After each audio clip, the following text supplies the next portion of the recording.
오늘은 로마서 강의 103번째 시간으로 로마서 9장 4절로 5절 말씀을 통해 바울이 동족 이스라엘로 인해 아파한 더 큰 이유라는 제목으로 말씀을 전하며 오늘 우리에게 주시는 은혜를 함께 받고자 합니다. 바울은 자기 동족 이스라엘의 대다수가 이방인들과 달리 여전히 선지자들이 예언한 예수 그리스도의 복음을 거부함으로 구원받지 못하고 있는 상태에 있는 것을 인하여 자신이 저주를 받아 그리스도에게서 끊어지는 희생도 감수할 정도로 마음에 일어나는 큰 근심과 그치지 않는 고통이 있었음을 1절로 4절 말씀을 통하여 지난 주일에 우리는 보았습니다. 바울은 하나님의 의가 나타난 복음을 거부한 자기 동족 유대인에 대한 근심과 아픔이 참으로 컸습니다. 자기 동족 이스라엘에 대한 바울의 마음의 근심과 그치지 않는 아픔이 있었던 이유는 단순히 자기 동족을 사랑하기 때문이만 아니었습니다. 사랑한 그들이 예수 그리스도의 복음을 거부했기 때문이만도 아니었습니다. 오늘 본문 4절로 5절 말씀은 바울이 왜 동족 이스라엘로 인하여 마음에 큰 근심과 그치지 않는 고통이 일어났는지를 그 더 큰 이유를 우리에게 말해주고 있습니다. 그것은 바로 자신 동족 이스라엘이 어느 민족도 받지 못한, 어느 백성도 받지 못한 하나님의 큰 축복을 받은 민족이었기 때문이었습니다. 이 축복이 그들에게 주어진 것은 단순히 너희만 그것을 누려라고가 아니었습니다. 그 받은 축복은 받지 못한 민족에게 전하라고, 흘러가도록 하라고 주신 것이었습니다. 구원자로 오신 그들을 전하는 사명을 감당하기 위하여 이 복을 동족 이스라엘에게 주었다는 것이었습니다. 그런데 이스라엘은 자기 민족만이 하나님의 선택받은 선민으로 구원받을 백성이란 자만심에 취해서 우월감과 교만에 빠져 다른 민족들을 멸시할 뿐 아니라 업신여겼습니다. 그래서 그들을 전하기 위해 받은 이 큰 축복을 도리어 그들을 거부하는 통로가 되게 하였던 것이었습니다. 바울의 마음에 근심과 그치지 않는 아픔이 일어났던 더 큰 이유가 바로 여기에 있었다는 사실입니다. 이처럼 바울이 동족 이스라엘에 대하여 마음의 고통을 가진 만큼 애착을 가진 것은 동족 이스라엘에 대한 사랑의 마음이기도 하지만 더 큰 이유는 구원 계시 역사에서 이스라엘이 차지하고 있는 위치 때문이었습니다. 그것 때문에 바울이 9장, 10장, 11장을 썼던 것이었습니다. 그래서 먼저 바울이 이스라엘 백성들이 누렸던 특권을 나열하고 있습니다. 그것이 오늘 본문 4절로 5절 말씀입니다. 4절과 5절 전반절을 보도록 하겠습니다. 그들은 이스라엘 사람이라 그들에게는 양자됨과 영광과 언약들과 율법을 세우신 것과 예배와 약속들이 있고 조상들도 그들의 것이요 육신으로 하면 그리스도가 그들에게서 나셨으니. 이것이 바울의 마음을 아프게 만들었던 이스라엘 백성들이 하나님께로부터 받은 특권들의 축복이었습니다. 그들은 이런 특권을 누렸음에도 불구하고 대다수 이스라엘 백성들은 그들을 거부했다는 것이 바울의 마음을 아프게 했으며 또한 우리로 하여금 당황케 만드는 것이라는 것입니다. 이 이스라엘 백성들이 받았던 축복의 특권들을 하나하나 살펴보도록 하겠습니다. 먼저 그들은, 즉 내 동족은 이스라엘 사람이라. 바울이 처음 내 동족들이 받은 축복을 이야기하면서, 특권을 이야기하면서 그들은 이스라엘 사람이라는 이것을 이야기했습니다. 이것은 결론적으로 말하면 바울의 안타까운 마음에서 나온 표현이었습니다. 로마서 1장으로부터 8장까지 우리가 보아왔지만은 8장까지 이스라엘이라는 말도, 이스라엘 사람이라는 말도 한 번도 나온 적이 없었습니다. 유대인이라는 말만 11차례가 나왔습니다. 그런데 9장, 10장, 11장에서만 무려 이스라엘이라는 말과 이스라엘 사람이라는 말이 15번이나 나옵니다. 그리고 유대인이라는 말은 2번, 9장 24절과 10장 12절에 나오는데 이것도 이방인과 대조적으로 해서 나오는 것밖에 아닙니다. 그러므로 바울이 9장, 10장, 11장에서 이스라엘 사람이란 말을 쓴 것은 구속사의 관점에서, 그리고 하나님과 하나님 주신 약속들에 대한 그들의 관계에서 한 말이었습니다. 이스라엘이라는, 그러므로 바울이 여기서 이스라엘 사람이라는 명칭은 단순히 국민적 지칭이 아니라 저들이 이스라엘 백성이니까 이스라엘 사람이라고 그렇게 해서 국민적 지칭으로 불렀던 말이 아니라 구속사의 관점에서, 하나님이 주신 약속의 관점에서 불렀던 용어이었습니다. 이스라엘이란 용어는 그의 백성이 하나님의 택함을 받은 민족, 즉 유일하신 하나님의 언약 백성임을 환기시키기 위하여 바울이 선택하여 사용했던 용어입니다. 창세기를 한번 보도록 하겠습니다. 구약 성경 창세기 35장을 보겠습니다. 구약 성경 창세기 35장 10절로 12절을 보겠습니다. 창세기 35장 10절로 12절 말씀입니다.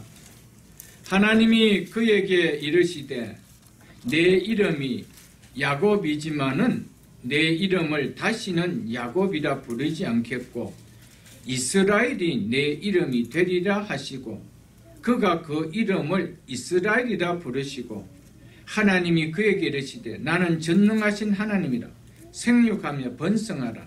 한 백성과 백성들의 총회가 내게서 나오고 왕들이 내 허리에서 나오리라. 내가 아브라함과 이삭에게 준 땅을 내게 주고 내가 내 후손에게도 그 땅을 주리라 하시고. 이처럼 바울이 이스라엘이란 용어를 말한 것은 아브라함과 이루어지고 그 이후 야곱에 의해서 갱신된 언약의 백성의 이름으로 불렀던 것이 바로 이스라엘 사람이라는 말입니다. 그러므로 그들은 이스라엘 사람이라는 말은 단순히 아브라함, 이삭, 야곱의 혈연의 관계에서 말하는 것이 아니라 아브라함과 이삭과 야곱에게서 하신 약속을 받은 하나님으로부터 선택받은 하나님의 언약 백성임을 표현하는 명칭이었던 것이었습니다. 단순히 국민적 지칭이 아니라는 것이죠. 하나님의 언약 백성임을 표현한 지칭이라는 것입니다. 그러므로 그들은 이스라엘 사람이라는 이 말은 그들은 하나님으로부터 특별한 은총을 받아 선택된 하나님의 언약 백성이라는 말입니다. 구약 시편을 한번 보겠습니다. 구약 시편 135편입니다. 구약성경 901쪽입니다. 구약성경 901쪽 시편 135편 135편 3절로 4절 말씀입니다. 여호와를 찬송하라. 여호와는 선하시며 그의 이름이 아름다우니 그의 이름을 찬양하라. 왜 여호와 이름을 찬양하라고 하는지 보세요. 4절 접속사 왜냐하면이라는 말이 들어가야 됩니다. 왜냐하면 여호와께서 자기를 위하여 야곱 곧 이스라엘을 자기의 특별한 소유로 택하셨음이로다. 택하셨기 때문이라는 겁니다. 야곱 곧 이스라엘을 자기의 특별한 소유로 택하셨음이라. 아멘. 이 사실로 인하여 여호와를 찬양하고 그 이름을 찬송하라고 하였던 것이었습니다. 이스라엘을 하나님의 특별한 소유로 택하여 주셨기에 그 하나님을, 그 이름을 찬송할 만큼 이 사실은 축복된 사실이라는 것을 말해주고 있죠. 두 번째는 그들에게는 양자됨과라며 양자됨이 이스라엘 백성들이 받은 두 번째 특권의 축복이라고 이야기하고 있습니다. 출애굽기를 한번 보겠습니다. 출애굽기 4장 구약성경 87쪽입니다. 구약성경 87쪽 출애굽기 4장 22절입니다. 너는 바로에게 이르기를 여호와의 말씀에 이스라엘은 내 아들 내 장자라 라고 하고 있죠. 이스라엘을 가리켜서 하나님께서 내 아들 내 장자라고 호칭을 불렀습니다. 그 뒤에 있는 284쪽 신명기 14장을 한번 보겠습니다. 신명기 14장 1절을 보겠습니다. 신명기 14장 1절에 너희는 너희 하나님 여호와의 자녀이니, 이스라엘 백성을 향하여 너희는 너희 하나님 여호와의 자녀다고 말하고 있습니다. 이처럼 하나님은 모든 민족 중에서 이스라엘을 선택하여 자기의 아들로 자기의 자녀로 삼으셨다는 것입니다. 하나님은 이스라엘을 통하여 세상을 구원하시려고 그들을 자기의 아들로 자기의 자녀로 삼으셨다는 것입니다. 이스라엘은 어느 민족도 누리지 못한 하나님의 양자로 삼아진 하나님의 특별한 사랑을 받은 민족이었음을 말해주고 있습니다. 이것이 이스라엘 백성이 받았던 특권의 복이었습니다. 그러나 이스라엘의 양자됨은 그도 안에서 믿음으로 의롭다 하심을 받은 모든 사람들이 성령으로 부여받은 신약에서 최고의 특권으로 말씀되는 양자됨의 신분과는 구별되어지는 것입니다. 만일 이스라엘의 양자됨과 믿음으로 의롭다 하심을 받은 그도와 연합된 자에게 주어진 양자됨과 구별되지 않는다라면은 이스라엘 백성이 구원의 영역 안에 머물고 있지 않는 것으로 인하여 바울이 근심하며 고통할 이유가 있었겠습니까? 없었습니다. 그러므로 여기서 말하는 이스라엘의 양자됨은 그도와 연합된 그도인의 양자됨과는 분명히 다른 것을 뜻한다는 것을 우리는 알아야 합니다. 그래서 갈라디아서를 한번 보겠습니다. 신약성경 306쪽입니다. 신약성경 306쪽 갈라디아서 3장 23절입니다.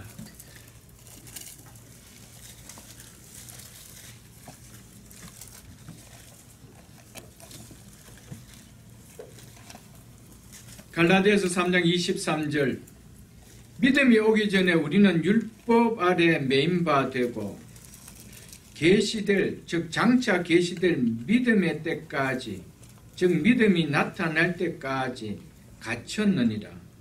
이같이, 이 표현은 이같이라는 표현보다 소라는 표현이 낫습니다. 그리하여, 그래서 이런 의미입니다.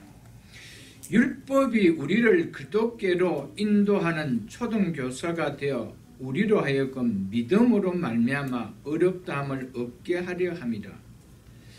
믿음이 온 후로는 우리가 초등교사 아래 있지 아니하도다.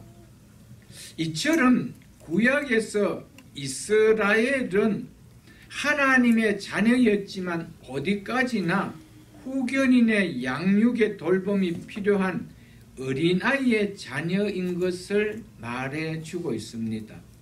그래서 26절에 보면은 너희가 다 믿음으로 말미암아 그리스도 예수 안에서 하나님의 아들이 되었으니 라고 하고 있습니다. 그리스도 예수 안에서 하나님이 아들이 될 때 되면은 이 아들에게는 후견인이 필요하지 않는 완전한 상속을 받을 수 있는 아들의 신분이 되어짐을 말합니다. 구약에서 양자는 후견인의 양육이 필요한 예비적 성격을 지니고 있었던 완전한 아들의 신분의 성격은 아니었다는 것을 우리에게 말해주고 있죠. 그렇기 때문에 그들이 양자 되었음에도 불구하고 그들에게는 누가 붙어가 있었습니까? 초등교사인 후견인이 붙어 있었다라는 것을 말해줍니다. 그러나 신약에서 완전한 구속을 이루신 예수 그리스도를 믿음으로 얻은 양자됨은 후견인을 두는 예비 과정을 거치지 않고 바로 완전한 아들의 신분이 얻게 됨을 나타내주고 있는 것입니다. 그래서 29절을 보겠습니다. 너희가 그리스도의 것이면 즉 그리스도와 관계를 맺는 자라면 이 말이죠. 곧 아브라함의 자손이요 약속대로 유업을 이을 자니라. 아멘. 유업을 이을 자라는 말은 상속자라는 말입니다. 하나님의 언약에 관계된 언약의 상속자라는 말이죠. 누가요? 그리스도와 관계를 맺은, 그래서 양자된 자라며 라고 한 것이었습니다. 그러므로 이스라엘을 양자로 삼았다라는 의미는 우리가 이미 알고 있는 것처럼 이스라엘 백성으로 태어난 모든 사람에게 구원이 주어졌다라는 의미가 아니라 하나님이 주권적으로 그 민족을 선택하여 구속사를 이루어가는 데 쓰임받도록 선택하셨다는 의미가 강하게 내포되어 있는 말일 뿐입니다. 그런 특권을 받았죠. 구속사에서 큰 쓰임을 받는 선택받은 하나님의 백성이 되었다라는 이 특권의 복을 이스라엘은 받았지만은 이 복을 온전하게 누리지 못하고 사용하지 못했다라는 그것을 이야기해 주고 있습니다. 그래서 마태복음 8장을 한번 보겠습니다. 신약성경 마태복음 11쪽입니다. 마태복음 11쪽, 마태복음 8장 마태복음 8장 11절로 12절을 보겠습니다. 또 너희에게 이르노니 동서로부터 많은 사람이 이르러 아브라함과 이삭과 야곱과 함께 천국에 앉으려니와. 동서로부터 온 세상, 동서남북을 다 이야기하는 겁니다. 온 세상으로부터 많은 사람이 이르러 아브라함과 이삭과 야곱과 함께 천국에 앉으려니와. 그런데 12절 보십시오. 그 나라 본 자손들은, 즉 그 나라 아들들은 이 말입니다. 즉 그 나라에 대한 상속권을 가진 자들은 이런 의미입니다. 그런데 그들은 어떻게 되었대요? 바깥 어두운 데 쫓겨나 거기서 울며 이를 갈게 되리라. 유대인들은 자기들은 아브라함의 자손이라고 생각하고 있었기 때문에 당연히 천국에 속한 자들로 생각하였습니다. 그러나 예수님께서는 이들의 생각과는 정반대로 단순히 혈통만 아브라함의 자손이라는 것만으로 천국을 기업으로 얻을 수 없다라는 것을 분명하게 얘기해 주고 있죠. 그렇기 때문에 이스라엘의 양자됨이라는 것은 그것 자체가 구원이 보장되었다라는 것을 의미하지 않는다는 것을 우리는 알 수 있을 것입니다. 주님이 하신 이 말씀처럼 혈통적으로 이스라엘 백성인 그들이 비록 자손으로 아들로 묘사되기는 했지만 천국 밖으로 쫓겨남을 당할 것을 말하고 있음을 우리는 마태복음 8장 11절로 12절 말씀을 통하여 볼 수 있을 것입니다. 그러나 예수 그리스도를 믿음으로 참된 아들이 된 양자된 자는 결코 쫓겨남을 당하지 않는다는 것입니다. 그들이 바로 동서로부터 많은 사람이 일어날 것인데 그들이 아브라함과 이삭과 야곱과 함께 천국에 앉을 것이라고 말씀했습니다. 그러므로 이스라엘 백성들을 가리켜 양자라고 말한 것은 신약의 개념에서 그리스도와 연합된 그리스도인의 양자됨과는 다르다는 것을 우리는 알 수 있을 것입니다. 그래서 오늘 본문 5절 다음 절인 6절 중반절과 7절 상반절에 보면은 이스라엘에게서 난 그들이 다 이스라엘이 아니요 또 아브라함의 씨가 다 그의 자녀가 아니라고 하였던 것이었습니다. 이스라엘 사람이 다 양자들이라고 하였지만 그럼에도 불구하고 그들이 다 참된 양자된 자들로 드러나게 되지는 않을 것이라는 이 의미로 한 것이었습니다. 이 사실을 우리가 생각할 때 우리는 좀 두려운 마음으로 이 말씀을 좀 받을 수 있어야 됩니다. 교회에 나오면 다 하나님의 자녀라는 말을 우리가 다 듣습니다. 교회에 나오면 다 성도라는 말을 듣습니다. 그리스도인이라는 말을 다 듣습니다. 심지어 목사, 장로, 권사, 안수집사, 서리집사 혹은 구역장 혹은 목자장 혹은 셀장이라는 말을 듣습니다. 이런 속에서 수년 혹은 수십 년을 교회를 출입하면서 기독교인 생활을 하여 오다 보면은 자신도 모르는 사이에 자신은 하나님의 자녀라고 자기 스스로가 말을 내뱉기도 하고 그렇게 머릿속에 인식을 하고 있습니다. 나는 성도다. 나는 그리스도인이다. 나는 하나님의 자녀다. 나도 모르는 사이에 머릿속에 인식이 되어가 있습니다. 왜? 우리가 그렇게 불러주고 있으니까. 서로가 그렇게 호칭을 불러주고 있으니까. 우리 스스로가 하나님 자녀요, 성도요, 그리스도인이라는 생각을 교회 다니는 사람치고 그렇게 생각하지 않는 사람 한 사람도 없습니다. 대부분 다 나는 기독교인입니다. 라고 이야기합니다. 나는 크리스찬입니다. 나는 하나님의 성도입니다. 이렇게 이야기합니다. 누가 여러분들을 성도라 부를 때 나 성도 아니요 그렇고 대답하는 사람 있습니까? 아무도 없습니다. 다 자연스럽게 받아들입니다. 여러분을 집사라 부르면 나 집사 아닌데요 라고 하네요. 권사를 향해서 권사라 부르고 장로를 부르면 장로라고 부르는데 나 장로 아니요 권사 아니요 그렇게 이야기하는 사람 있습니까? 다 그렇게 받아들이고 있다는 것이죠. 그러나 중요한 것은 그거와 별개로 그리스도와 믿음으로 관계 맺지 못한 하나님의 양자됨 없다는 하나님과 관계를 맺지 못하고는 하나님의 양자됨은 없다는 사실을 잊어서는 안 됩니다. 우리가 성도로 부름받고 그리스도인으로 부름받고 혹은 교회에 직분자 이름을 받는 것이, 부름을 받는 것이 중요한 것이 아닙니다.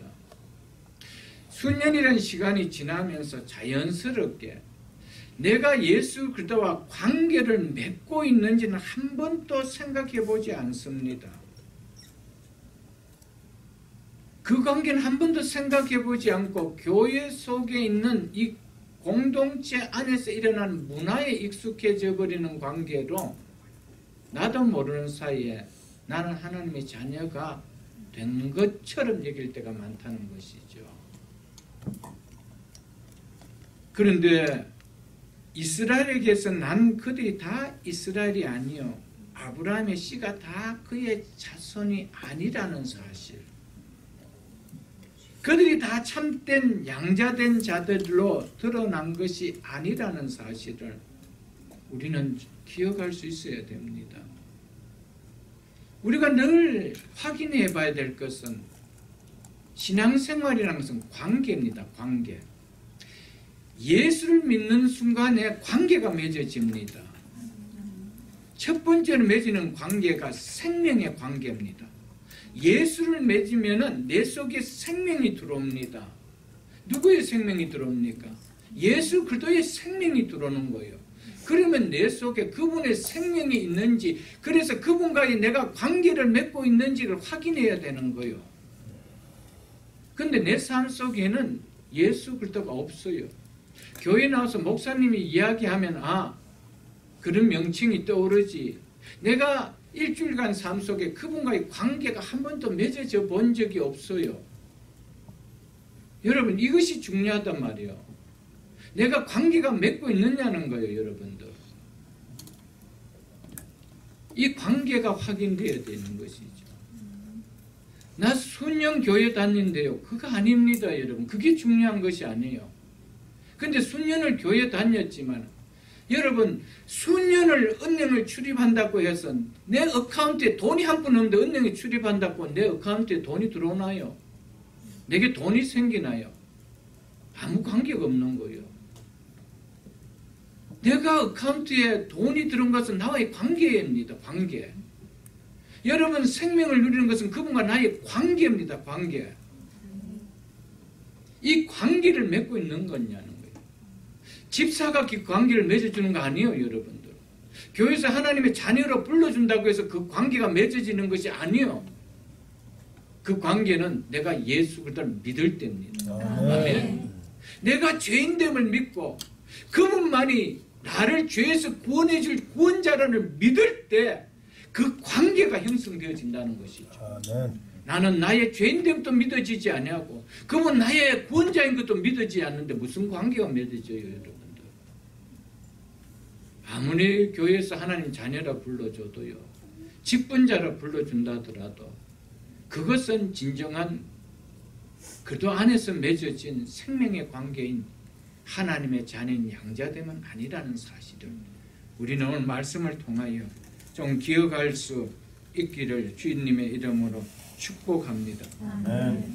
그래서 마태복음 25장을 한번 보겠습니다. 신약성경 43쪽입니다. 마태복음 25장 1절입니다. 신약성경 43쪽 마태복음 25장 1절입니다. 그때에 천국은 마치 등을 들고 신랑을 맞으러 나간 10처녀와 같다 하리니, 천국에 대한 비유를 이렇게 비유하고 있습니다. 우리 주님께서 친히 2절 보겠습니다. 그 중에 5은 미련하고 5은 슬기 있는 자라. 그 중에, 여기서 말한 그 중이라는 것은 신랑을 동일하게 기다리고 있는 한 공동체에 있는 자들을 이야기합니다. 근데 그 중에 5은 미련한 자고 5은 슬기로운 자라고 하고 있다는 사실입니다. 3절 보겠습니다. 미련한 자들은 등을 가지되 기름을 가지지 아니하고 슬기 있는 자들은 그릇에 기름을 담아 등과 함께 가져갔더니, 등을 가졌다는 것은 불을 밝힐 수 있는 등을 가졌는데 불을 밝힐 수 있는 기름이 없다라는 이 의미는 무엇을 말할까요, 여러분들? 우리가 생각할 때는 등을 가졌다라면 당연히 기름도 갖고 있어야 된다는 거 당연하게 여기지 않습니까? 그런데 기름을 갖지 않았다라고 하고 있습니다. 무엇을 의미할까요? 등은 교회 공동체 안에서 외형적으로 드러나는 신앙의 모습을 말한다 할 수 있습니다. 즉 교회에 직분을 받는 것, 세례를 받는 것, 예배에 참석하는 것, 찬송을 부르는 것, 기도하는 것, 헌금하는 것, 교회 생활하면서 봉사하는 것이라 할 수 있습니다. 기름은 외형적으로는 신앙의 모습을 드러내는 본질적인 근원이라 말할 수 있습니다. 거기에 비해서 기름은 외형적으로 신앙의 모습을 띠는 본질적인 근원이죠. 왜 내가 교회의 직분을 받았으며, 내가 왜 세례를 받으며, 내가 왜 예배에 참석하며, 예배 가운데 찬송을 부르며, 삶 가운데 찬양을 하며, 기도의 삶을 살며, 헌금 생활을 하며 봉사하는지, 그 본질적인 근원을 말해주는 것이 바로 기름이라는 것이죠. 그런데 미련한 자에게는 그 기름이 없다라고 이야기하고 있다는 것이죠. 그냥 들만 있다는 것이죠. 외형적인 공동체 안에서 공동체가 하는 생활들을 하고 있다는 겁니다.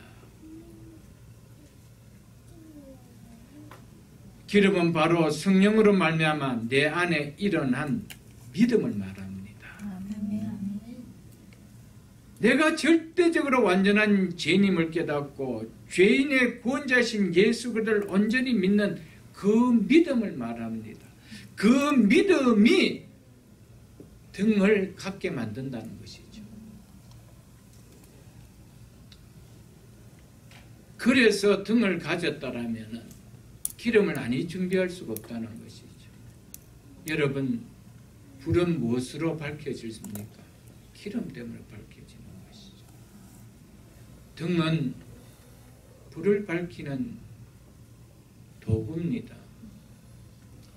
그 불을 밝히는 그 근본적인 근본이 뭐냐는 거예요. 우리에게 있어서 그것은 믿음이라는 겁니다. 믿음 없이도 교회 생활 잘 할 수 있습니다. 한국에 아주 이름만 대면은 다 할 수 있는, 안 믿는 사람까지도 그 교회 이름을 알고 목사님을 알 수 있을 만큼 유명한 교회 목사님께서 개척하실 때 그런 이야기를 하시는 것을 제가 설교 가운데 들었습니다. 그 목사님이 개척하실 때 얼마나 잘 섬기고 하니까 개척할 때 누군가 조금만 힘이 되게 섬겨주면 목사에게는 한없는 힘이 되고 위로가 되죠. 이 목사님에게도 마찬가지였습니다. 그래서 시간이 어느 정도 교회가 자립하고 많이 자랐습니다. 그래서 이분이 안수 집사였습니다.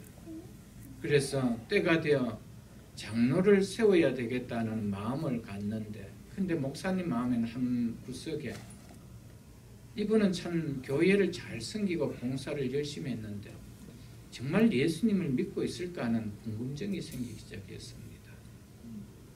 그런데 예수를 안 믿는다면 어떻게 장로를 세울 수가 있겠어요? 아무리 교회를 열심히 한다 할지만. 그래서 이 목사님 큰 마음을 먹고 그분을 개인적으로 찾아갔습니다. 이 목사님도 대단하죠. 그렇게 교회를 열심히 섬겨준 그분을 찾아가서 당신 예수 믿습니까? 라고 말하는 것이 쉽겠어요, 여러분들. 그런데 찾아가서 그 이야기를 했습니다. 집사님, 정말 예수를 믿는 거 맞으세요? 나 집사님 교회 일꾼으로 세우고 싶은데 예수님 믿는 거 맞으세요? 하니까 그제서야 그분이 하시는 얘기가, 제가 안수 집사까지는 할 수 있겠는데 장로는 양심상 못하겠습니다. 왜냐하면 나 예수 안 믿어요. 그랬습니다. 놀라운 일 아니에요, 여러분들. 등은 가졌는데 그 속에 기름은 아무것도 없었다는 거예요. 여러분, 이것이 한 교회 이야기일까요, 여러분들? 여러분, 그래서 내가 항상 관계를 맺고 있는지 확인해야 돼요. 내가 교회 다니는 걸로 내가 그리스도인이라는 관계를 생각하면 안 돼요, 여러분들. 내가 예수 그리스도와 관계를 맺고 있는가? 그 양자됨이 있는가? 이게 중요하다라는 사실이죠, 여러분들.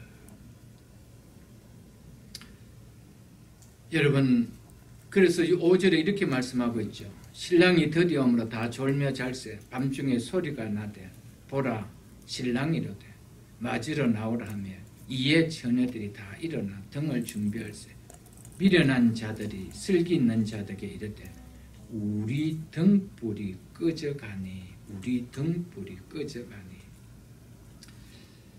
등에 어느 정도 기름은 조금 넣어놨기 때문에 잠시 피우다가 꺼져가는 거예요. 그래서 옛날에 등불에는 항상 보조 기름을 채워 가지고 다녔습니다.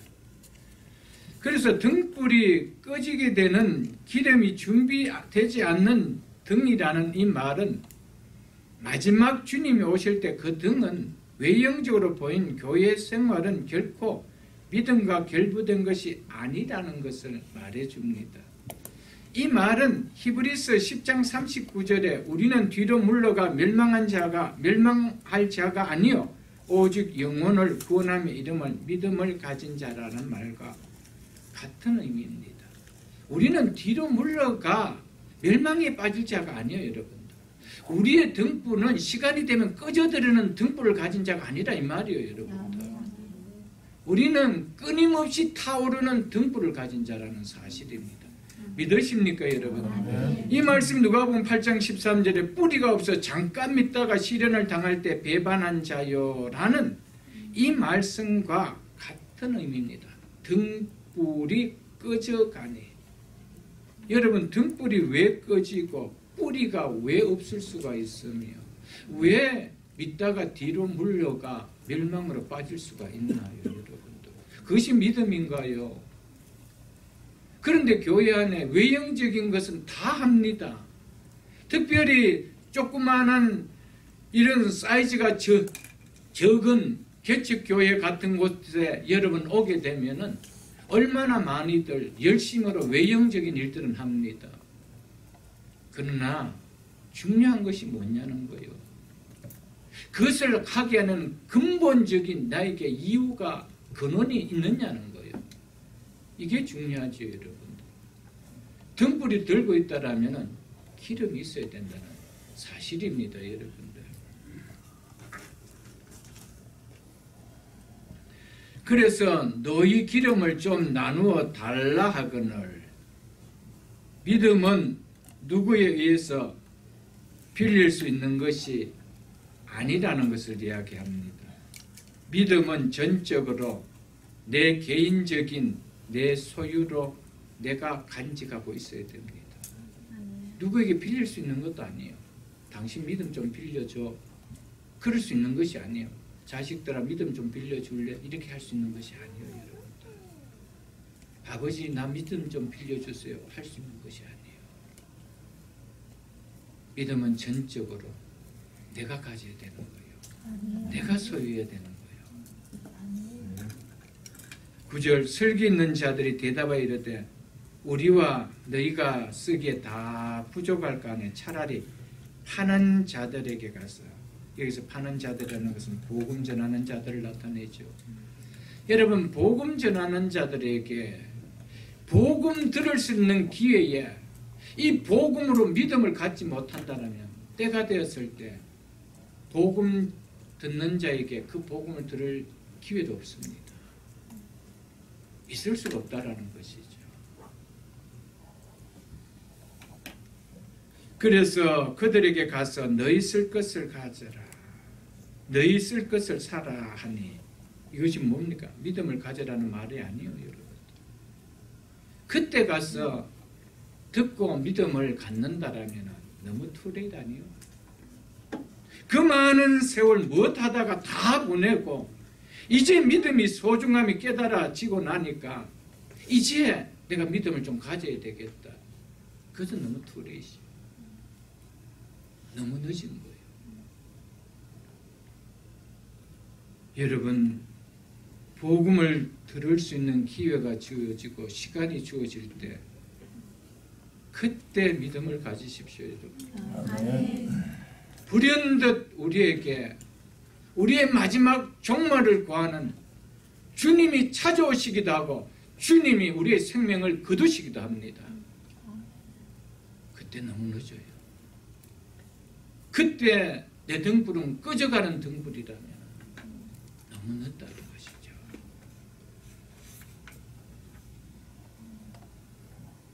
(10절에) 그들이 살아간 사이에 신랑이 오므로 준비하였던 자들은 함께 혼인잔치에 들어가고, 즉 천국 비유이기 때문에 천국에 들어갔다는 말입니다.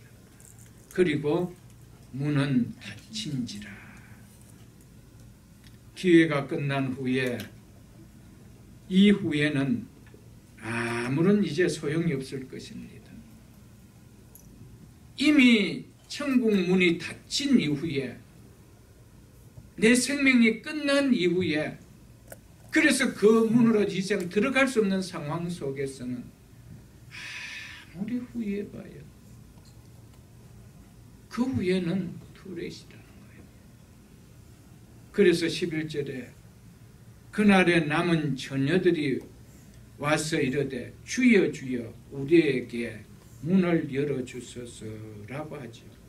이때 주여 주여라고 부르는 것은 진짜 진정성을 가지고 부르는 부름입니다. 이때 가짜로 주여 주라고 부르는 거 아닙니다.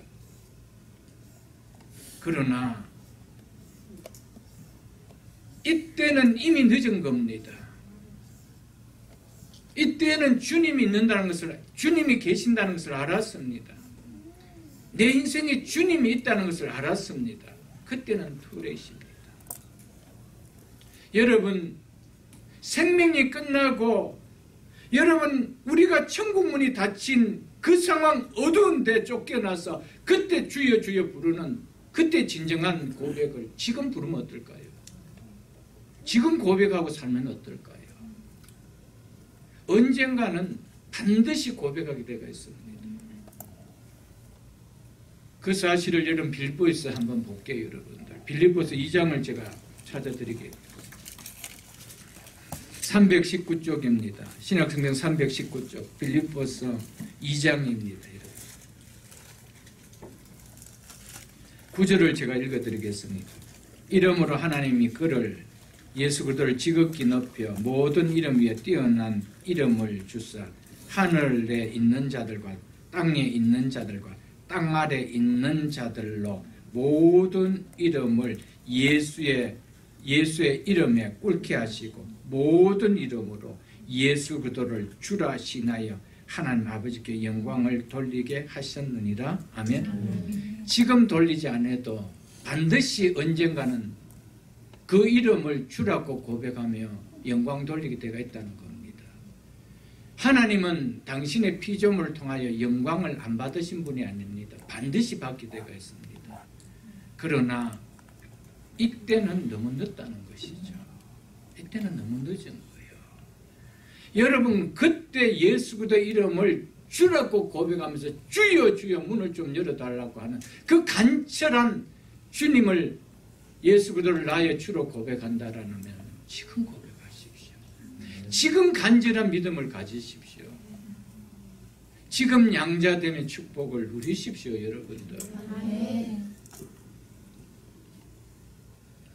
12절 보겠습니다. 대답하여 이르되 진실로 너에게 이르노니 내가 너희를 알지 못하느라 하였느니라.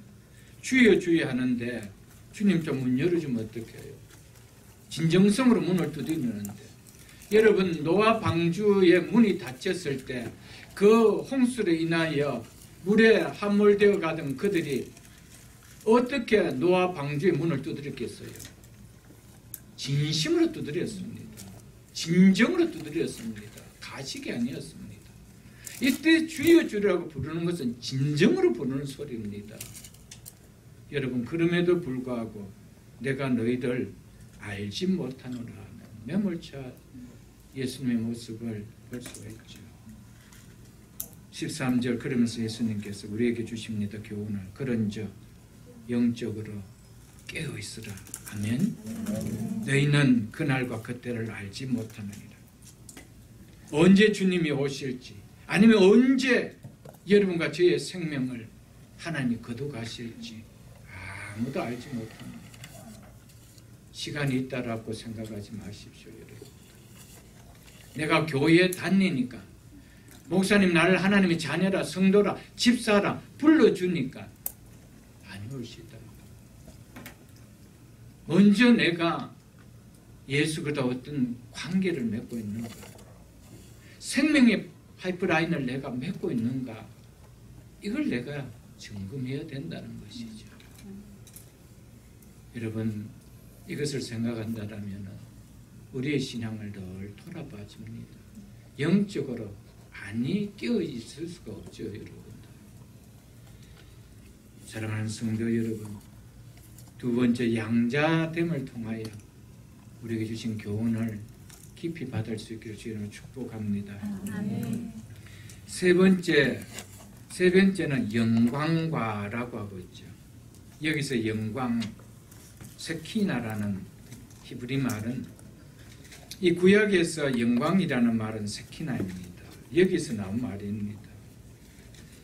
이 영광은 하나님이 이스라엘 백성 가운데 임재한 것을 나타내는 표현입니다. 이스라엘은 하나님이 그들 가운데 임재하신 영광을 체험했던 유일한 민족이었습니다. 그래서 구약 출애굽기를 한번 보겠습니다. 출애굽기 16장 구약 성경 106쪽입니다. 구약 성경 106쪽 출애굽기 16장 10절을 보겠습니다. 아론이 이스라엘 자손의 온 회중에게 말하며 그들이 광야를 바라보니 여호와의 영광이 구름 속에, 즉 구름 기둥 속에 나타나더라라고 하고 있죠. 어느 민족도 하나님의 영광이 나타난 구름 기둥과 불 기둥의 광경을 목격한 민족이 없습니다. 그런데 이스라엘 백성들에게만 구름 기둥을 통하여, 밤에는 불 기둥을 통하여 하나님이 너희와 함께하고 있다라는 임재를 드러내는 영광을 체험했던 백성들이었습니다. 출애굽기 24장도 한번 보겠습니다. 계속 출애굽기를 볼 겁니다. 출애굽기 24장 15절로 18절을 보겠습니다.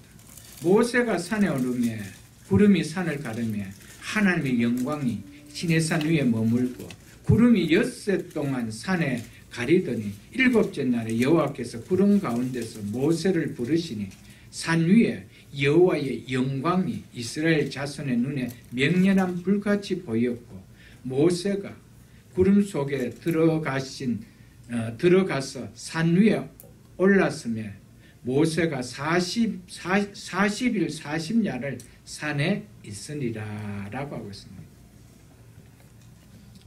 17절에 보면 그들이 산 위에 여호와의 영광이 이스라엘 자손 눈에 명렬한 불같이 보였고 했습니다. 그들이 보았다라고 하고 있습니다. 이스라엘 백성 하나님의 영광을 체험했습니다. 신의 산에 임재하신 하나님의 영광을 체험했고 그 하나님의 영광에 임재하신 그 신의 산에서 모세는 올라가서 하나님의 율법을 받았습니다. 그리고 또한 성막에 또 설계도도 받아왔지요. 29장도 보겠습니다. 출애굽기 29장 43절. 출애굽기 29장 43절. 이는 너희가 대대로 여호와 앞 회막문에서 늘 드릴 번제라. 내가 거기서 너희를 만나고 내게 말하리라. 내가 거기서 어딥니까? 회막이죠. 즉 성막이죠.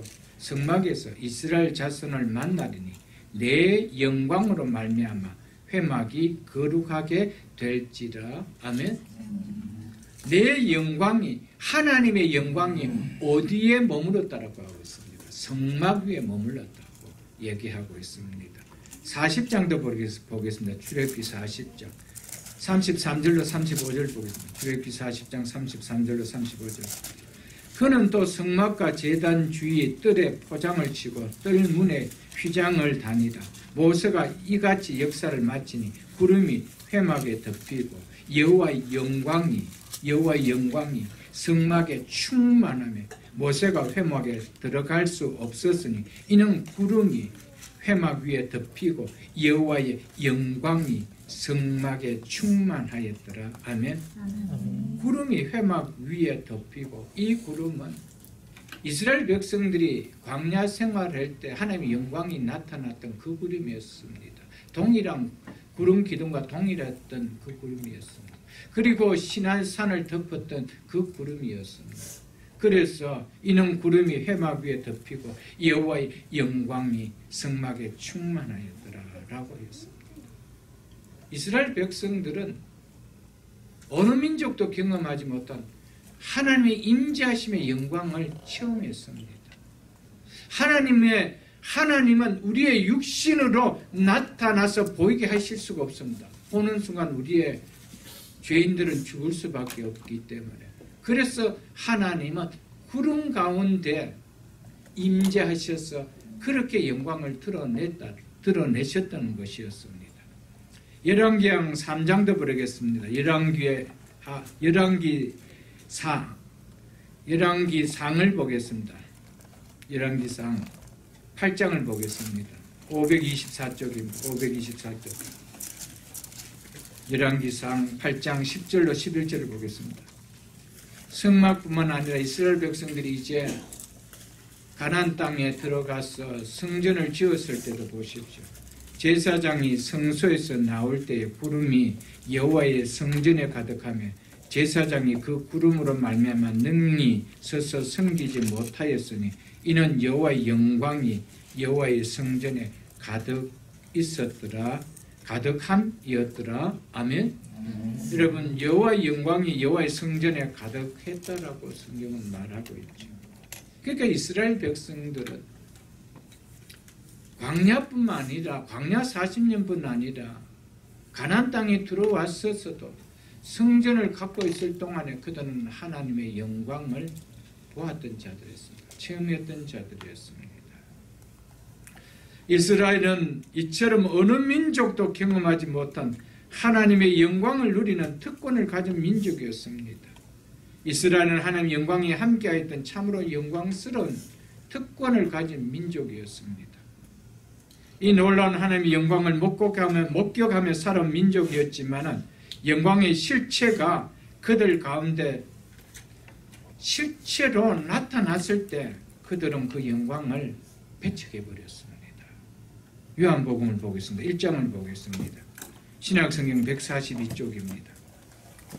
신약성경 142쪽 요한일서 14장을 보겠습니다. 말씀이 육신이 되어 우리 가운데 거하심에 우리가 그의 영광을 보니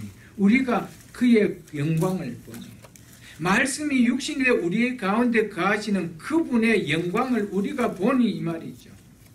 이 영광이 바로 구약의 하나님의 성막과 하나님의 성전 가운데 거하신다는 표시로 눈으로 볼 수 있게 영광스러운 구름으로 나타났던 그 세키나를 말하고 있습니다.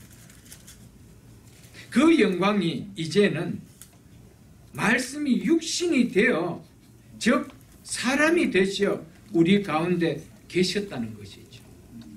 그 계신 그분의 영광을 보니 그것은 아버지 독생자의 영광이요 즉 아버지께 주신 외아들의 영광이었다라고 이야기하고 있습니다.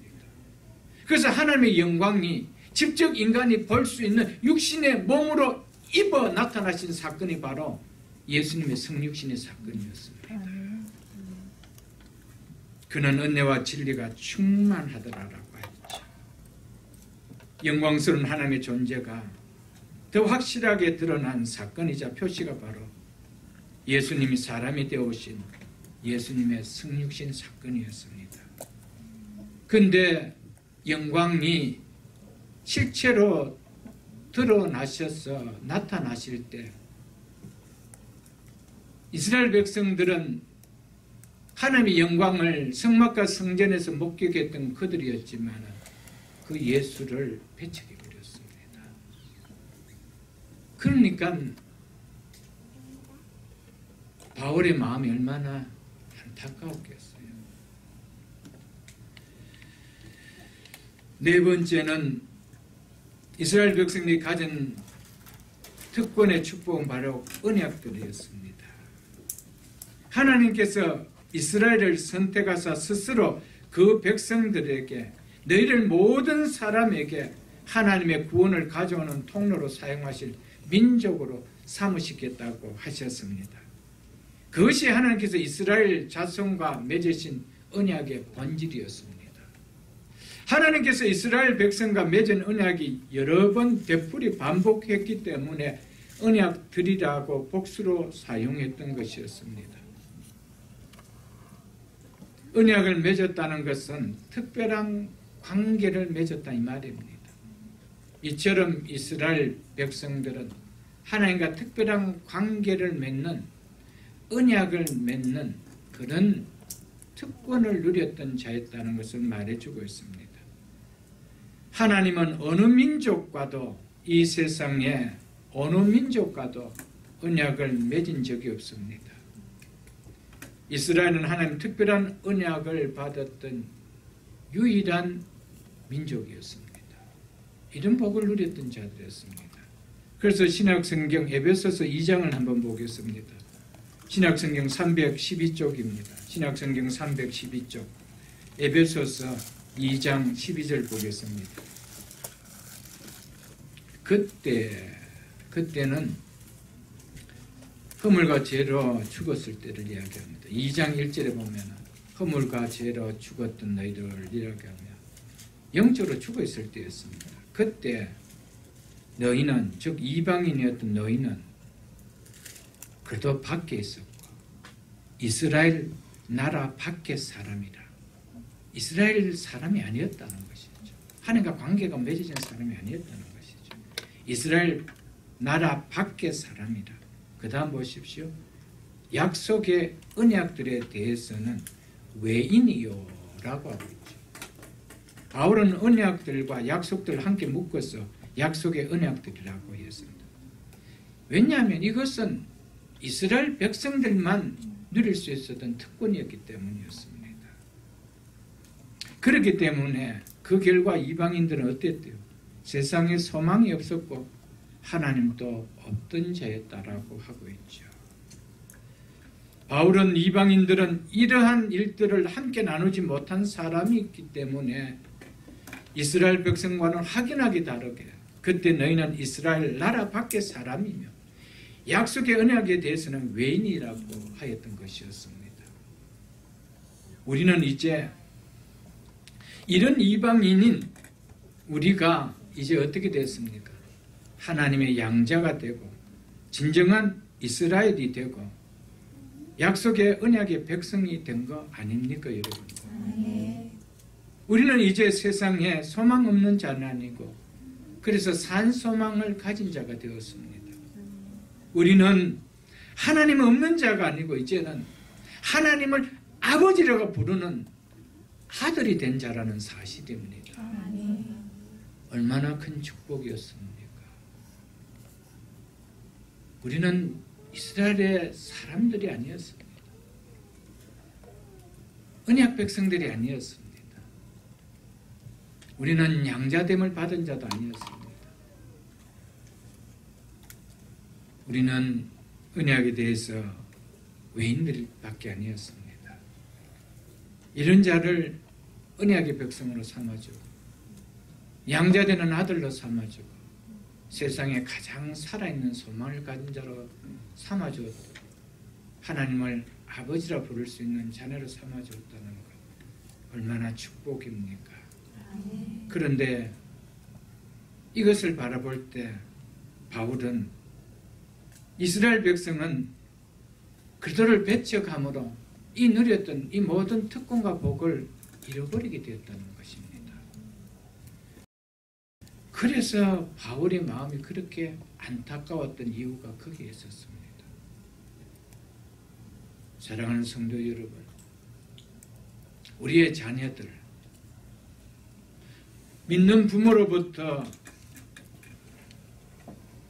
함께 있었던 믿음에 함께 있었던 형제들,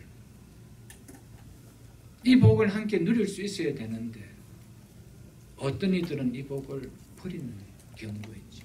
그런데 생각지도 못했는데 이방인이었던 자들이, 하나님을 알지 못했던 자들이, 한 번도 교회가 어떤 곳인지 알지도 못했던 자들이 도리어 하나님의 아들이 되고 하나님 아버지라고 부르는 것을 우리가 보지 않아요, 여러분.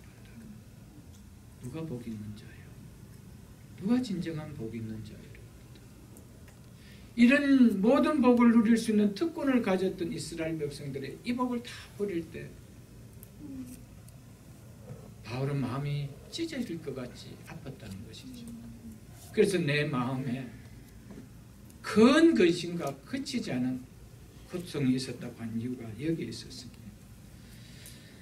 그리고 다섯 번째, 이스라엘 백성이 누렸던 특권의 복은 바로 율법을 세우신 것이었습니다. 즉 하나님께서 그들에게 율법을 주신 것이었습니다. 이는 모세를 통하여 십계명과 다른 모든 율법들을 이스라엘 백성들에게 계시했었던 것이죠. 하나님의 율법을 받은 민족은 유대인 이스라엘 백성밖에 없습니다. 유일했습니다. 그렇기 때문에 그들은 율법을 가졌다는 것을 자랑으로 여겼습니다. 특권으로 여겼던 그들이었습니다. 하나님께서 이스라엘에게만 직접 나타나셔서 그들이 하나님을 섬기는 규례와 살아가야 될 규례들을 가르쳐 주셨습니다. 이로 인해서 그들은 어느 민족도 누리지 못한 율법을 듣게 되었고 율법을 배우게 되었고 율법을 보존하는 특권을 누리는 복을 누렸던 자들이었습니다.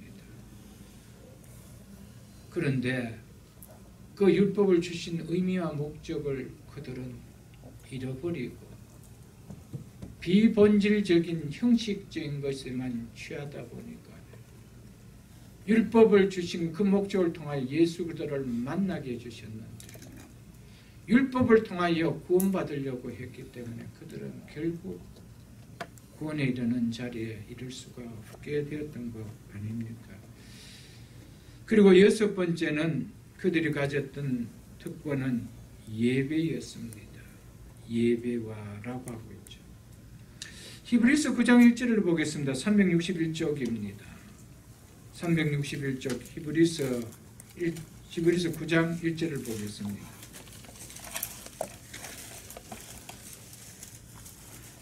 첫 언약에도, 달리 표현하면 옛 언약에도 이 말입니다. 섬기는 예법과 이스라엘 자손들의 지혜와 선호하는 바를 따라 하나님을 예배할 수가 없다라는 것을 말해주고 있습니다. 하나님 주신 규례를 따라 하나님을 예배하도록 예배를 하나님께서 규정해 주셨습니다. 그래서 옛 언약에는 섬기는 예법을 주셨습니다. 그래서 섬기는 예법과 예배하는 예법과 또 세상에 속한 성소가 있더라라고 하고 있습니다. 세상에 속한이라는 것은 이 땅의 말이죠. 즉 그 말은 24절에 보면 손으로 만든 이 땅의 성소를 이야기하고 있습니다. 섬기는 예법을 함께 드리는 예배에 관한 규례를 이야기하고 있습니다.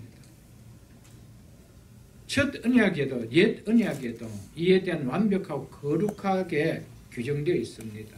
그 내용이 바로 6절로 10절에 나타납니다. 이스라엘 백성의 특별한 특권들은 하나님께서 친히 하나님을 예배하는 법을 그들에게 가르쳐 주셨습니다. 하나님께 나가 하나님 앞에 예배 드리는 법을 가르쳐 주셨습니다. 어느 민족에게도 하나님 앞에 예배 드리는 법을 가르쳐 준 민족이 없습니다. 이 복을 이스라엘 백성들은 일찍이 받았습니다. 그러나 이스라엘에게는 하나님께서 친히 어떻게 예배드려야 하는지 다른 민족과 다르게 하나님께서는 친히 가르쳐 주셨죠. 그럼 무엇을 통하여 하나님께서 그 내용을 다 주셨습니다. 그것이 바로 구약 레위기서 아닙니까, 여러분들? 사랑하는 성도 여러분, 우리 예수 어렸을 때는 예수를 믿었는데 지금 예수 믿지 않는 사람들이 참 주변에 많죠. 또 우리 가족들 중에 또 그런 자녀들이 혹 형제들이 있을 수 있죠. 남다른 예배드림을 일찍 부모를 통하여 배웠음에도 불구하고, 교회를 통하여 배웠음에도 불구하고 그 복을 귀하게 여길 줄 몰랐다는 것이죠. 이게 얼마나 안타까워요. 이것이 얼마나 큰 복이다는 것을 바울은 알았기 때문에 이 섬기는 예법까지 가진 그들이 그 예배의 본질을 깨닫지 못하고 사는 그들을 볼 때 너무 안타까웠다는 것입니다, 여러분들. 히브리서를 펴었으니까 8장도 보겠습니다. 히브리서 8장 4절을 5절을 보겠습니다. 예수께서 만일 땅에 계셨더라면 제사장이 되지 아니하셨을 것이니 이는 율법을 따라 예물을 드리는 제사장이 있습니다. 그들이 섬기는 것은 하늘에 있는 것의 모형과 그림자라. 모세가 장막을 지으려고 할 때 지시하심을 얻은 것 같으니 이르시되 산과 모든 것을 산에서 즉 시내산에서 내게 보였던 본을 따라 지으라 하셨느니라. 이처럼 성막을 세울 때나 그 후 성전을 세울 때 행해졌던 것은 모든 것은 모세의 생각이나 상상에서 나온 것은 하나도 없다는 것입니다. 모든 것은 자세한 주신 지시대로 행했다는 것입니다. 히브리서 전하는 이 모든 일이 이스라엘 자손들에게 해당된다라고 상기시켜주고 있는 것이죠. 지금 우리 인간에게 있어서 하나님께 나가 예배를 드리는 법을 아는 것보다 소중한 것이 있을까요, 여러분? 우리는 마음대로 예배 드릴 수 있는 것이 아닙니다. 이스라엘 백성들 마음대로 자기 마음대로 규격을 정해서 성막을 짓고 성전을 지을 수 있는 것이 아니었습니다. 마음대로 그 안에 필요한 예배를 드리는 물건들을 돌려놓을 수 있던 것이 아니었습니다. 지시하는 대로. 그 정도로 하나님께 예배하는 법을 하나님께서 다 가르쳐 주셨다는 것이죠.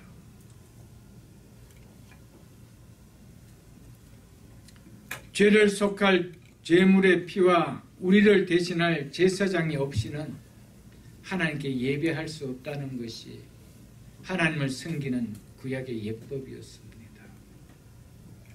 대제사장이 백성들 대표하여 죄를 속죄할 제물의 피를 가지고 하나님께 나가는 것은 바로 장래의 그림자의 참것인 예수 그리스도의 피로 말미암지 않고는 아무도 하나님 앞에 나갈 수 있는 길이 없음을 예표로 그림자로 보여주셨습니다.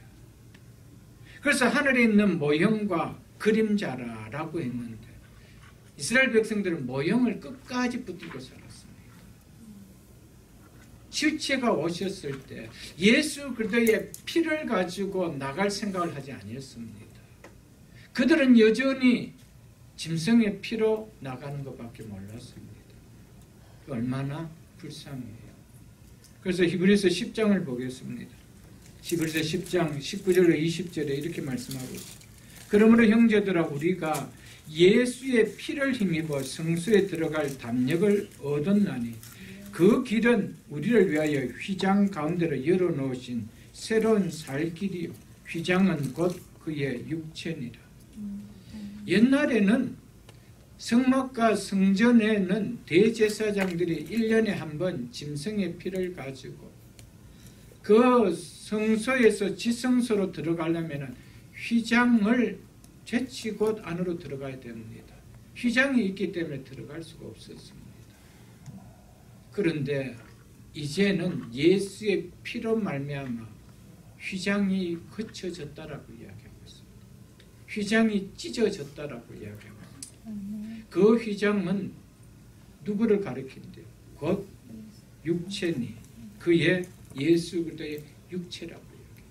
예수님께서 십자가에 못 박히실 때 자기의 몸을 갈기갈기 찢으셨을 때 들어갈 수 없었던 성막과 성전에 휘장을 찢게 하셨다는 것이죠. 그 길이 바로 새로운 살 길을 만들어 두셨다는 것이죠. 우리가 어떻게 해서 하나님께 예배 드린 자가 되었습니까? 예수의 피 때문이죠, 여러분. 그래서 우리 찬양 가사 가운데 주의 보좌로 나아갈 때 어떻게 나아갈까? 나를 구원한 주의 십자가 그것을 믿으며 가네. 나를 품으신 주의 그 사랑 그것을 믿으며 가네. 자격 없는 내 힘이 아닌 오직 예수님의 보혈로 십자가의 보혈 완전하신 사랑 힘입어 나아갑니다. 십자가의 보혈 완전한 사랑 힘입어 예배합니다 라고 이야기했습니다. 사랑하는 성도 여러분, 우리가 예배할 수 있었던 것은 예수 그리스도의 피 때문이었어요. 구약의 하나님 앞에 예배를 어떻게 드려야 되느냐? 짐승의 피를 잡아 대제사장이 들어가서 대신에 드린다라고 했습니다. 그것은 참것의 그림자였습니다. 예수님께서 친히 대제사장이 되어서 자기의 몸을 제물로 드리고 자기의 몸의 피를 제물로 드리는 몸을 찢는 것을 통하여 하나님 앞에 이제 자유롭게 예배를 드릴 수 있는 길을 만들어 두셨던 것이죠. 근데 그 일을 하러 오신 그 예수를 그대로 배척했습니다. 왜 그럴까요? 우리만 누리는 특권이라는 선민의식 때문이었습니다. 여러분, 우리도 자칫 나만 예수 믿고 구원받는다는 이 생각을 버려야 됩니다. 여러분. 오늘도 죽어가고 있는, 오늘도 멸망당하고 있는, 어쩌면 일찍 예배당에 맛을 보고 예배의 법을 알고 있는 자녀들도 있을 것입니다. 그들에게 우리는 이 복음을 전해야 된다라는 것이죠, 여러분. 일곱 번째는 약속들이 있고 라고 했습니다. 약속들이 있고. 약속들입니다. 약속들은 하나님께서 이스라엘 족속들에게 주시는 특별한 약속인데 이것은 메시아 즉 그리스도 오심에 초점을 둔 약속들이었습니다. 그리고 그리스도가 오심으로 말미암아 이루어질 축복에 대한 약속들이었습니다. 구약 성경의 대부분의 내용이 바로 이 약속들이었습니다. 그래서 아브라함의 혈통을 통해서 그리스도가 나실 것을 구약에는 약속하고 있죠. 그래서 신약성경 갈라디아서 3장 16절 한번 보겠습니다. 신약성경 305쪽입니다. 신약성경 305쪽 갈라디아서 3장 16절입니다. 이 약속들은 아브라함과 그 자손에게 말씀하신 것인데 여럿을 가리켜 그 자손들이라 하지 아니하시고 오직 한 사람을 가리켜 내 자손이라 하였으니 그 자손이 누구래요? 곧 그리스도라. 곧 그리스도라. 아멘? 아멘. 여러분, 이 약속은 구약의 이스라엘 백성에 주신 약속은 오실 메시아에 대한 약속이었습니다. 아브라함 자손들에게 주신 약속은 메시아가 온다는 약속이에요. 그래서 여럿을 가리켜서 자손들이라고 하지 아니하고 하나를 가리켜 단수로 썼다는 거예요. 자손들이라고 해야 되는 건데 자손이라고 했다는 것이죠. 고린도 후서도 한번 보겠습니다. 그 앞에 있는 고린도 후서 287쪽입니다. 1장 20절 보겠습니다. 고린도 후서 1장 20절 보겠습니다. 287쪽. 하나님의 약속은 얼마든지 하나님의 모든 약속은 이런 말입니다. 하나님의 모든 약속은 그도 안에서 예가 되나니 이 말은 그도를 통하여 그대로 이루어졌다라는 말입니다. 하나님께서 메시아가 오시겠다는 이 약속들은 메시아가 오심으로 말미암아 그대로 다 성취되었다 이 말이죠. 여기에 대한 증거자가 누굽니까? 그것은 교회요 성도라는 겁니다. 그래서 그런즉 그로 말미암아 예수 그리스도를 말미암아 우리가 하나님께 무엇하며 아멘하며 하나님께 영광을 돌리게 되는다. 아멘. 하나님의 약속이 예수 그리스도 안에서 성취되었다는 증거자가 누굽니까? 여러분과 저가 아닙니까? 예배드리는 여러분과 저가 아닙니까? 하나님을 향하여 아버지라 부를 수 있는 여러분과 저가 아닙니까? 오늘 이 땅에 교회가 세워진 이것이 아닙니까? 그래서 우리가 예수 그리스도로 말미암아 그 일에 아멘한다. 나를 통하여 이 땅에 예수 그리스도가 오셨음을 증거하는 아멘이 되어야 됩니다. 우리는 예배를 통하여 아멘하며 찬송을 드리며 하나님의 영광을 돌리는 자가 되어야 된다는 것이죠. 사랑하는 성도 여러분, 하나님의 약속은 하나도 흐트러진 것이 없다라는 사실을 여러분들 기억하십시오. 여러분. 그리고 또한 예수 그리스도의 예가 된다. 예수 그리스도의 예는 하나님의 뜻에 대한 순종을 의미합니다. 그래서 성도의 아멘은 바로 예수 그리스도를 통하여 계시된 하나님 뜻에 순종하는 표시입니다. 내가 하나님의 뜻에 순종하겠다. 그 말씀에 내가 순종하겠습니다. 라는 뜻으로 아멘하는 그 자체가 바로 하나님 앞에 영광이 된다는 것입니다.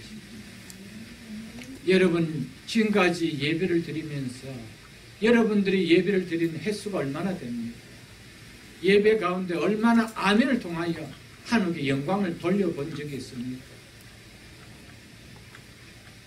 여러분 예배를 통하여 아멘이라고 하면서 예수님께서는 하나님 뜻에 순종한 것이 예라고 하셨다는 것이죠.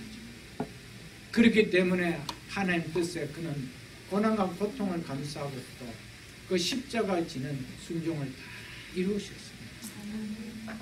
그렇다면 우리가 아멘 한다는 것은 우리 또한 예수님같이 하나님 뜻에 순종하겠다는 이 표현입니다. 여러분 이것은 곧 하나님의 영광을 받는 것이라고 말씀하고 있습니다. 우리가 자칫 아멘이라는 것은 순복음교회만 하는 것처럼 들려져서 장로교회가 참 이 부분에 대해서 인색합니다. 이것은요 성경적으로 너무 잘못된 것이에요. 여러분 아직까지 신앙생활하면서 예배 가운데 한 번도 아멘이 없었다는 것은 정말 그런 일입니다. 내가 하나님 앞에 영광을 돌려본 적이 없는데 어떻게 하나님의 영광을 누리는 내 삶에 은혜가 임할 수 있을까요? 여러분 자식이 아버지를 향해 아빠 부르는 것이 부끄러운 일입니다. 그런데 하나님 향해서 아멘 하는 것이 어찌 그리 부끄럽게 여기시는 일인가요? 여러분들 새벽예술 공동체는 이런 일에 대해서 여러분들 정말 진정 복을 누릴 수 있길 주 이름으로 축복합니다. 아멘.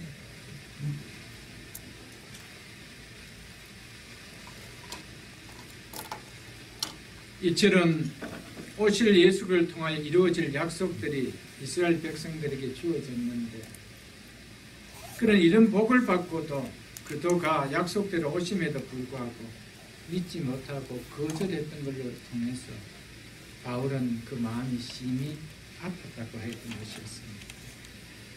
그들에게는 양자됨과 영광과 언약과 율법을 세우신 것과 예배와 약속들이 있고 이것들은 그들이 이스라엘 사람이 되었다는 사실의 결과들임을 말해줍니다. 이스라엘 사람이 되었다는 것은 1차적으로 엄청난 이런 특권을 누리는 복을 받은 자였다는 것이죠. 그런데 결과는 이 복을 누리지 못한 자가 되었기에 바울은 자기의 동족으로 인하여 마음이 아팠다는 것이었습니다.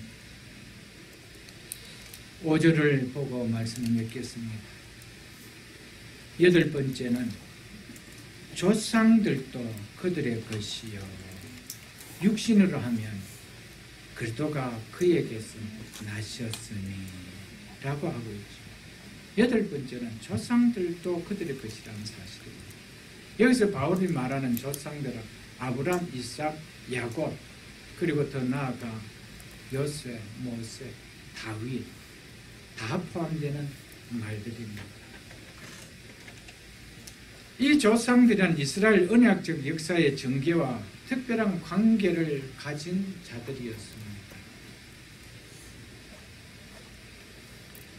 이스라엘은 하나님께서 구원과 메시아의 언약과 약속들을 한 이런 조상들을 가진 이 복을 그들은 끝내 누리지를 못했습니다. 그래서 바울은 이런 자기 동족을 인해서 마음을 아파했다는 사실이었습니다. 사랑하는 성도 여러분, 우리에게는 정말 축복을 줄 수 있는 좋은 믿음의 조상을 혹은 믿음의 부모를 가졌음에도 불구하고 신앙의 복을, 구원의 복을 누리지 못하는 후손이 있다라면, 자녀가 있다라면 참으로 아픔이요 슬픔일 것입니다. 여러분, 아브라함은 참, 바울은 조상들도 그들의 것이요 이스라엘 백성들의 것이라고 하는데 이 복을 누리지 못했다는 거예요. 오늘 이 말씀을 우리 각자에게 여러분 하고 싶습니다. 우리의 자녀들은 좋은 믿음의 할머니 할아버지 두신 것을 감사하고 있나요? 믿음의 아버지 어머니를 두신 것을 땡큐하며 살고 있나요? 그리고 이들에게 너는 좋은 부모를 가졌다라는 축복을 여러분과 저는 물려주고 있나요? 여러분, 이 말씀 귀하게 받을 수 있기를 바랍니다. 그러면서 바울은 마지막으로 육신으로 하면 그도가 그들에게서 나셨으니 그는 누구래요? 만물 위에 계셔서 세세의 찬양을 받으실 하나님이시라고 하고 있지 않습니까, 여러분? 이 복을 받았어요. 그래서 그리스도는 이스라엘의 혈통을 통하여 아브라함의 후손으로, 다윗의 후손으로 오셨습니다. 그럼에도 불구하고 그들은 오신 그리스도를 십자가의 못을 박는, 배척해버리는 엄청난 일을 범하게 되었다는 것이죠. 사랑하는 성도 여러분, 그리스도께서 그들에게 나셨고 그들은 바로 세세토로 찬양을 받으신 하나님이라는 이 사실. 그래서 바울은 자기 동족이 이 예수 그리스도를 거절하고 믿지 않았는 것을 통하여 그렇게 안타까워하며 가슴 아파했습니다. 예수 그리스도는 교회에서 이야기하고 있는 그냥 어떤 한 훌륭한 분이 아닙니다. 그는 세세토록 영광을 받으실 하나님이십니다. 이 하나님이 우리의 삶의 주인 되게 하시고 우리의 가정의 주인 되게 하시고 우리의 자녀들에게 주인 될 수 있도록 우리가 전해줘야 됩니다. 우리 혼자 예수 믿는 것으로 절대 나 예수 잘 믿어 라고 하지 마시고 나 좋은 훌륭한 믿음의 선진을 두었다라고 부모를 두었다라고 조상을 두었다라고 이야기할 수 있도록 믿음을 물려줘야 된다라는 사실입니다. 오늘날의 교회 안에 정말 이스라엘 백성들과 같은 사람들이 참 많이 있습니다. 좋은 신앙을 가진 훌륭한 부모들 통해서 태어난 자녀들이 참 많이 있습니다. 근데 그 자녀들이 참 예수를 잘 믿을 것 같았는데 믿지 않는 모습을 참 볼 때 그 부모의 마음이 어떻겠어요. 어려서부터 교회도 나가고 세례도 받고 교사도 하고 열심히 교회 생활했는데 나이가 들어 그 주님을 버리는 것을 얼마나 더 많이 봅니까? 정말 이스라엘 백성들이 이 누렸던 이 복들, 양자됨과 영광과 언약들과 율법을 세우신가 예배와 약속들과 조상들과 육신으로는 그리스도가 그들에게서 나셨다. 이 복들을 그들이 가진 거죠. 우리의 자녀들도 이미 가졌지 않았습니까? 그리고 우리가 이미 가졌고 그렇다면 이스라엘 백성들처럼 후회하는 인생이 아니라 이것을 귀하게 여길 줄 알고 나눠줄 수 있는 오늘 우리의 도전을 받고 우리의 힘을 받는다는 오늘 말씀은 우리에게 참 큰 위로가 되어 줄 것입니다. 말씀을 맺겠습니다. 오늘 우리가 보았던 이 9가지 특권 이스라엘 백성들이 누렸습니다. 이것은 메시아 그리스도가 난 것을 통해 결정이었습니다. 그러나 그들은 구원자 오신 그리스도를 전해야 될 의무와 사명을 갖고 하나님이 그들을 택한 양자로 삼아주는 그들은 끝내 이것을 거부함으로 말미암아 그 사명이 잃어버리게 되어졌습니다. 우리에게 주어주신 이 축복 곰곰이 생각해 보십시오. 우리는 9가지만 보다 훨씬 더 많은 예수 그리스도를 믿음으로 말미암아 받은 복들이 있을 것입니다. 신약의 백성에게는 특별히 교회를 복으로 주셨습니다. 이 복이 얼마나 큰지 여러분 아십니까? 이것을 귀하게 여기고 맡겨주신 사명 부대들에게 내 자녀들에게 물려줄 수 있는 우리 모든 세비있을 성도들 다 될 수 있을 주의 이름으로 축복합니다. 주신 말